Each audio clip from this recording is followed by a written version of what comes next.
Neil Lazarus' awesome seminars are educating, motivating, and challenging. Why not book a seminar today via his website, awesomeseminars.com.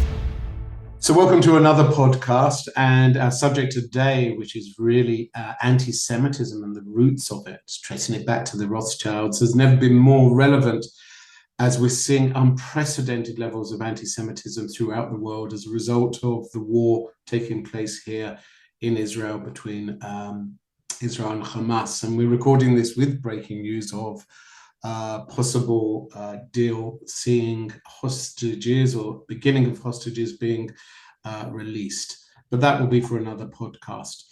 Joining us today is Mike Rothschild from LA, who is an author and journalist.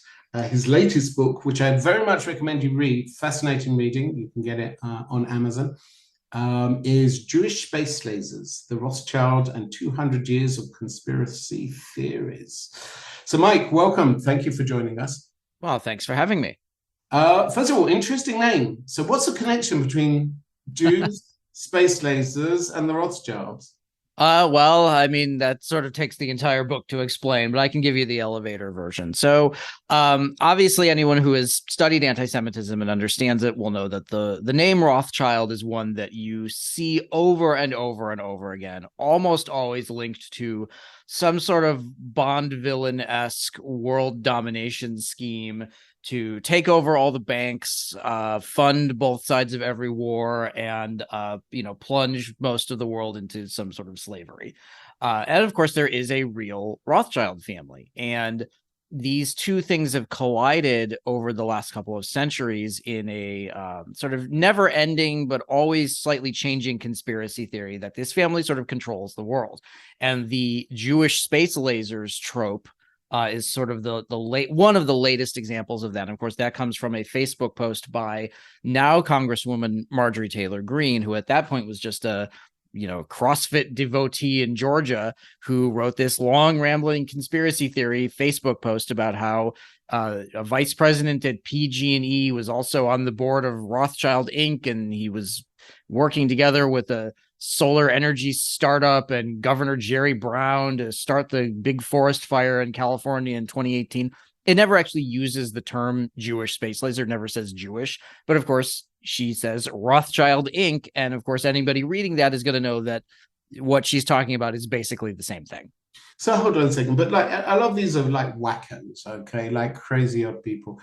Let's try and put some order into the subject, if you like, a little bit. What we're seeing, I think, is a mixture today, and a frightening mixture between anti-Semitism, Islamic anti-Semitism, and that of sort of like the politically woke left, which are two very strange bedfellows coming together. And hey, why not criticize Israel as a means of and expressing anti-Semitism? My question to you is, when we see this anti-Semitism on the streets today, and we're also seeing in the States also a rise of neo-Nazism, etc., really quite frightening pictures coming out there. Is there anything new, or is it just another version of it? Some of the details are certainly new, and one of the more troubling aspects that I've been seeing recently is some of the veneer of politeness coming off it. And a lot of classic anti-Semitism, sort of the books of people like Pat Robertson and going back to Ezra Pound and people like that, you would see the idea that it wasn't the entirety of the Jewish people. It was the usurers, it was the bankers, it was the wealthy ones who were controlling everything else. In the book, I write about Pat Robertson in his book, The New World Order from 1991, where he's essentially secondhand laundering the protocols of the Elders of Zion and basing this conspiracy theory around the Rothschilds and the Illuminati and the occult. And when conservative authors kind of figured out that he was secondhand quoting the protocols, he went out of his way to say he's not anti-Semitic, he loves Israel. That veneer of not all Jews, just these Jews is kind of falling off in a very public way with people like Elon Musk, with some of the anti-Semitism that swirls around Donald Trump. That is newer, but a lot of the tropes that we're seeing, the idea of dual loyalty, the idea that all Jews are kind of rootless and clannish, all of that is very old.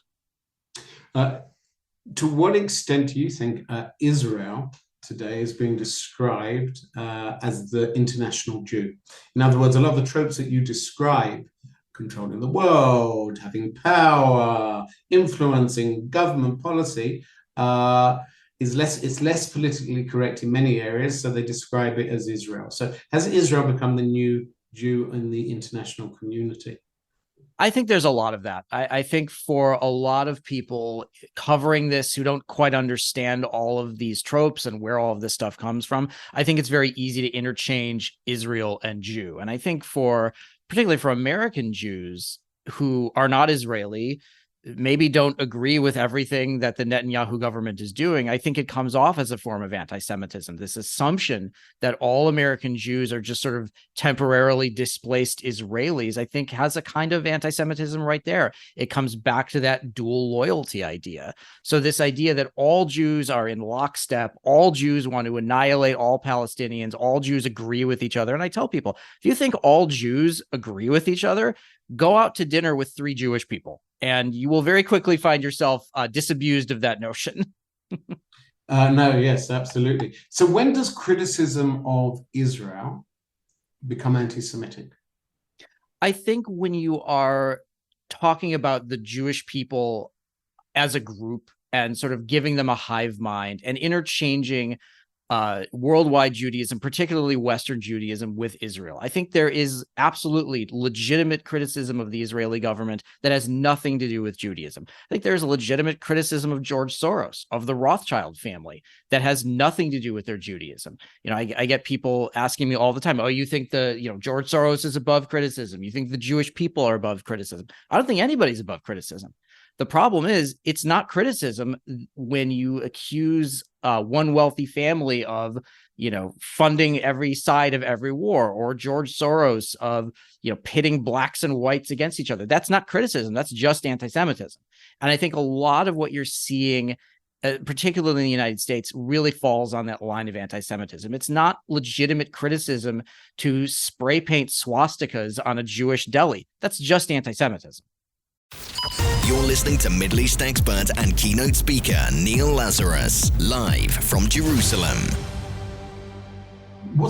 You could put it this way, you could argue that, okay, the war with the Palestinians and with Hamas, particularly Hamas, is probably the most serious war we've had probably since the existence of the State of Israel, since the War of Independence. But what is making the anti-Semitism come out? Is it because the war is so violent here at the moment, or are there other reasons? For example, Trump legitimizing the far right. Well, there's an interesting strain of sort of pro-Israel anti-Semitism in the Trump camp, where they sort of extol Israel and they love Israel. But they love Israel because a lot of evangelical Christians see Israel as the place where Armageddon is supposed to start, where Jesus Christ is supposed to return and cast all the non-believers, which would include most of the population of Israel, into the lake of fire for eternity. You had this issue there was the March for Israel in Washington, D.C. last week, and one of the speakers there was John Hagee, who is a very, in my opinion, at least a very anti-Semitic Christian Zionist. And I'm going, what is this person doing here? Yes, he supports Israel, but he supports Israel because it is the boxing ring where the battle between the devil and Jesus is supposed to take place. It has nothing to do with support for the Jewish people. In fact, I'd say it's the opposite. So I think there is a kind of conflation of Israel and the Jewish people that is very easy for the West to make. I think people are absolutely appalled by what's happening there. And it is appalling. It's terrible what's going on. But I think in a lot of the sort of very impassioned pro-Palestine, anti-Israel statements, there is Hamas has kind of been forgotten. Hamas isn't even mentioned in a lot of these statements. And I think people have forgotten, well, this kind of started with Hamas. This started when Hamas killed 1,200 Israelis. You can talk about resistance all you want, but machine gunning people at a music festival is not legitimate resistance, at least not to me. What about on the Islamic side? Many people have talked about the people who came over saw, maybe when they saw Jews hiding behind rocks and trees, were reminded of the hadith which predicted such a thing, and a part of the belief of messianicism within Islam. Do you see any comparisons between anti-Semitism in the radical Christian world and that of the radical Islamic world? Well, I think that for particularly Westerners, which is kind of the view I'm taking of it, I don't think those concepts ever quite get through. I think you're dealing with things that are so ancient and so embedded into the fabric of these cultures that I think for a lot of Islamic fundamentalists, this is simply another battle in the endless war that is going on between Islam and Judaism. I think for people in the West, it's much easier to boil it down to just simplistic slogans and marching and feeling like you're doing something by spray painting Free Palestine on the door of a synagogue. I don't think most Westerners really have any understanding of anything beyond what they're reading. No, I totally agree with you. I mean, when people shout from the river to the sea, they find it often very hard to name the river or the sea, right? or even explain what intifada actually means. So right. I think you're absolutely right with that. But that's kind of worrying because there's a popularity in many ways of anti-Semitism on the left. How do you see, excuse me, how do you see maybe this being reduced? Is there an answer to anti-Semitism? Well, if there were an answer to anti-Semitism, I would be touring the world, making very expensive speeches about it. I think anti-Semitism on the left has always been there. In the book, I talk about how some of the earliest really popular anti-Rothschild writings emerged from the French socialist movement in the 1840s. The first real sort of spasm of anti-Rothschild pamphlets was based in Paris in the late 1840s. It was really based around the revolutions of 1848, which was this essentially Europe-wide mass anti-wealth uprising. And a lot of that writing was based in particular anti-wealth tropes, the Rothschilds as taking control of Europe's railroads and building everything on the cheap and not caring about what happened to the life of ordinary Frenchmen. And I think that anti-Semitism on the left kind of ebbed for a while, but I think it was always there. I think there's always been an unease on the left of wealth concentration and a small group of people having too much power and keeping it amongst themselves. And of course, there are small groups of people who have too much power and keep it amongst themselves. They're just not mostly Jews. In fact, they don't really want Jews among their crowd. So I think we're seeing the resurgence of something that was always there. It was just kind of subsumed by other causes for a long time. I think that anti-Semitism also fills people's vacuum. So, for the left, the Jew is the international banker. For the right, the Jews are the communists. So it fits whoever you want to hate. It fits everybody's ideology in many ways. Why did it come about? Or why was there a rise in anti-Semitism during COVID? The idea of the Jews standing in as the scapegoat is always going to be very popular. And what I found in the book is that these cycles of anti-Semitism, they rise up and they fall down, but they always come back to the Jewish people. So in the immediate post 9/11 years, you've got this huge spike in Islamophobia, but eventually the conspiracy theories wind back to Jewish people. Same thing happened during COVID. Right at the very beginning, you have this huge spike of anti-Asian sentiment, the conspiracy theories about it being a bioweapon from China, attacks on Asian people in the United States. But eventually, because there is such a corpus of material about Jews running the world, it will come back to the Jews. So you start to get conspiracy theories about, the Rothschilds having patented COVID-19 in 2015. You have conspiracy theories about Israel or Mossad being behind it. You have RFK Jr.'s ridiculous theories about how COVID was engineered to spare Ashkenazi Jews. Jews are always going to be the most obvious target. And you can get people disagreeing on a lot of things, but for a certain type of crank and a certain type of person who's looking for somebody to blame for their problems, once you start talking about Jews, the sort of the veneer slips off and go, oh yeah, this is the Jews. It's always been the Jews. It's always going to be the Jews.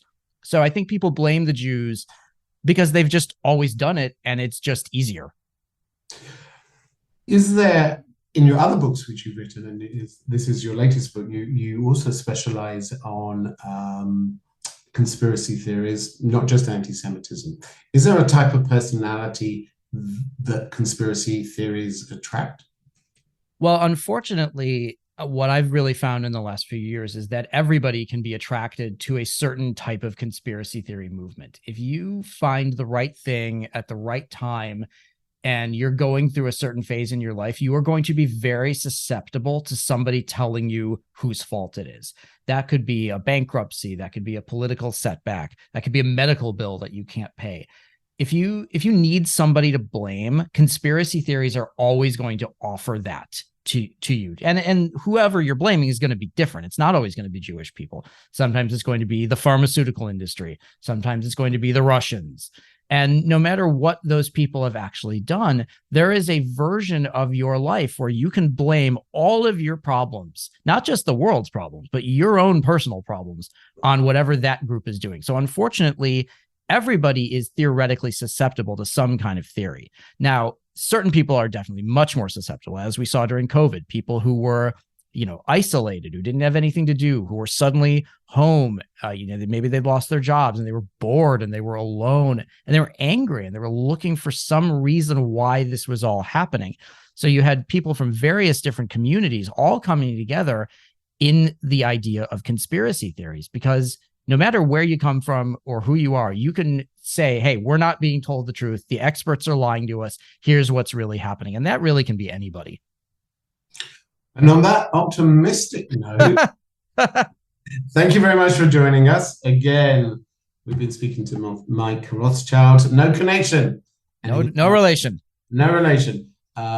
Jewish space lasers, the Rothschild, and 200 years of conspiracy theories. It's a great read. Go buy it. And Mike, thanks very much for joining us today. Thank you. If you like this, why not invite Neil Lazarus to speak at your synagogue, church, or school? Check out his website, awesomeseminars.com.